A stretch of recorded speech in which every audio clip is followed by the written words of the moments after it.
Target water elevation ng Pantabangan Dam para sa dry cropping season ngayong 2024 hindi naabot dahil sa epekto ng El Nino. May detalye si Russell Simorio.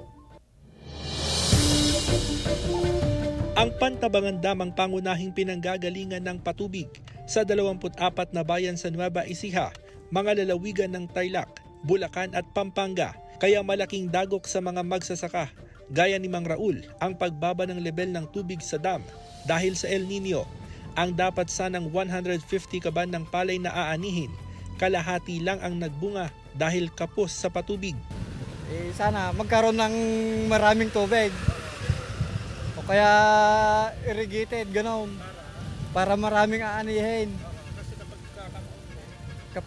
Kapag kunti ang tubig, kunti rin ang anay. Aminado ang National Irrigation Administration Upper Pampanga River Irrigation Project na hindi naabot ng Pantabangan Dam ang target water elevation para sa dry cropping season.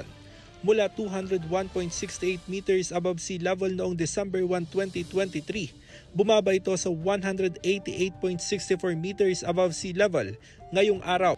Sa gitna ng nararanasang El Nino at pagbaba ng water elevation ng Pantabangan Dam dito sa lalawigan ng Nueva Ecija, aabot sa 7,000 ektaryang sakahan ang apektado. Sa monitoring ng National Irrigation Administration, nasa dulong bahagi ang mga sakahang ito, kaya hindi na naaabot ng patubig. So our vulnerable area or the affected area is 50,550. Pero out of that 50,000, 7,000 na lang ang hindi pa namin napapatubigan. Which is yun na yung fix kasi tapos na yung irrigation namin. We are on the process of, may harvest na nga kami ngayon.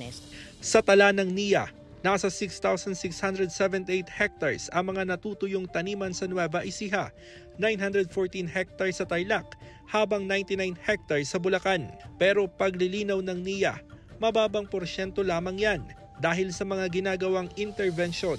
The rotational basis. Rotational basis is you start from the upstream, then midstream, then downstream. Pero ito, kailangan binabantayan ito. So our field workers, 24/7 po sila. Okay? 24/7 po silang nandyan sa field para bantayan ang opening and closing.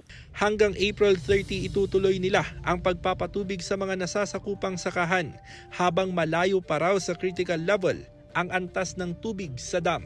Mula sa Nueva Ecija, kasama si Daryl Peralta, Russell Simorio, One North Central Luzon.